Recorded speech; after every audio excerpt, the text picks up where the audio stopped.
How wonderful. For many years now, we have created, we've had produced a single leather-bound copy of the Francis book, and here we go. And somewhere hidden in the Cotswolds is a library. If you have the correct password, you're allowed to enter the library and witness the leather-bound Francis collection. But brilliant. Can everyone raise their glass and toast the 50th Francis book? What a moment, please. Cheers. Cheers.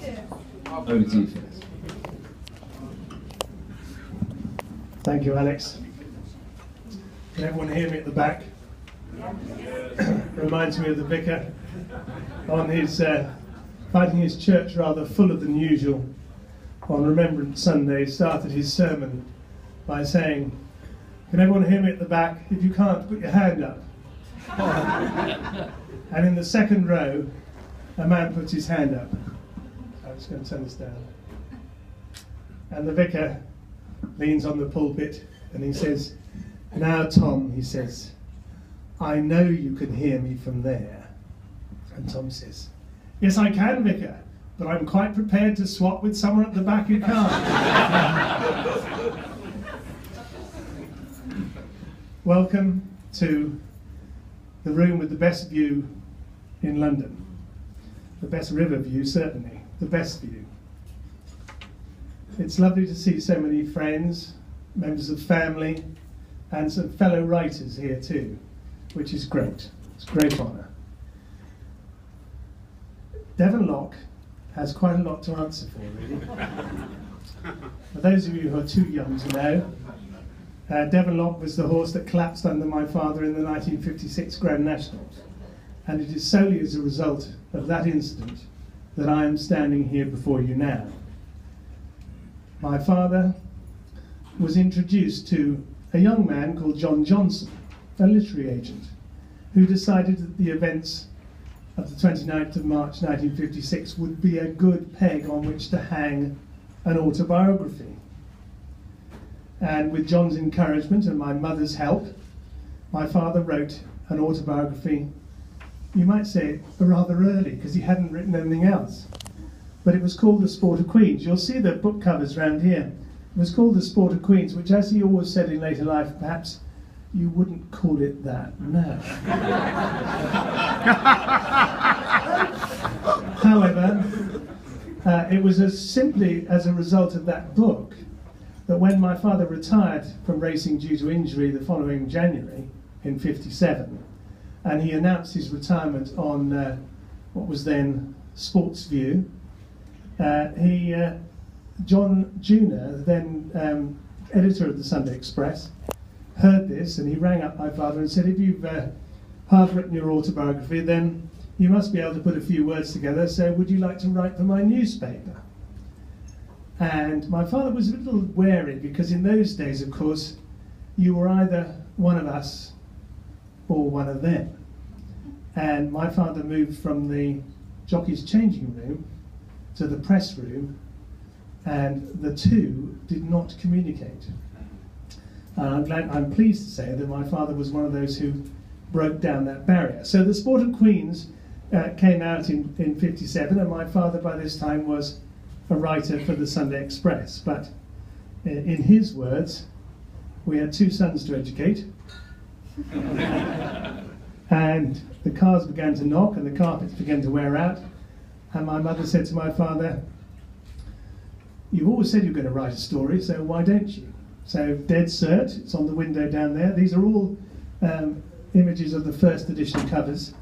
Dead Cert came out in 1962 when I was 8, and there was one every year for the rest of the century.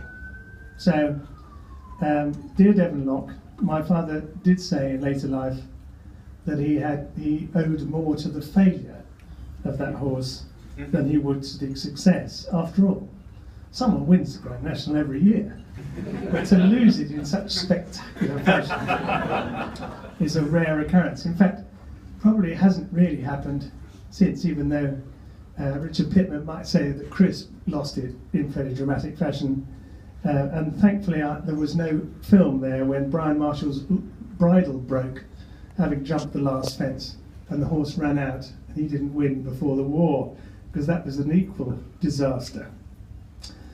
50 books, eh? Right, well, The Sport of Queens was just about finished, and the young agent John Johnson, and I'm still with the John Johnson agency, even though it's now Johnson and Alcock, and Michael Alcock is here. My father, John Johnson, said, I think I'll take this book round to Collins. They publish this sort of book. And my father said, well, before you take it round to Collins, why don't you take it round to Michael Joseph? And John looked at him and said, well, Michael doesn't publish this sort of book. And Dad said, well, take it round to him nevertheless. I used to ride his horses. He might look kindly upon it. Well, Michael read it overnight and published it, and I'm pleased to say that Damage is the 50th Dick Felix Francis book, all of which have been published by Michael Joseph Limited. Now, how about that for loyalty? Yeah. My father believed that there were two important attributes in life. One was courage, of which he had buckets. Jumping horses over fences at 30 miles an hour over national fences was really quite tame compared to flying Wellingtons over Berlin at 10,000 feet, which is what he'd done beforehand. He also believed that loyalty was the most important thing after courage, and I agree with him. I'm delighted to still be published by Michael Joseph, and hope that I will continue to be published by Michael Joseph for years to come. I want to thank Alex Clark for your kind words and for this magnificent book. I also want to thank others who've been involved with Michael Joseph over the years who are here tonight. Jenny Deerham, where are you, Jenny? Jenny's there, hiding behind Raymond. Jenny was my father's editor for very many years, and indeed my editor on the first book. And Jenny had a picture of Michael Joseph in her office, the gentleman Michael Joseph, all the years that she worked there. Susan Watt, standing next to her, my father's publisher for very many years. Susan, it is lovely to see you here with Jenny tonight. And also Anne-Louise Fisher, who I hope will give me a wave. Anne-Louise, whose husband, Edmund, was managing director of Michael Joseph for very many years. Well, here we are, 50 books, no pressure.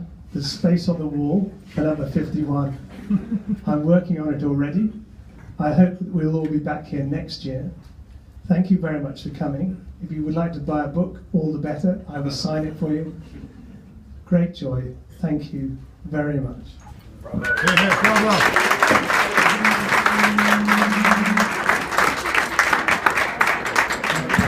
And if you haven't been outside to have a look at the view, out there now, because it's fabulous.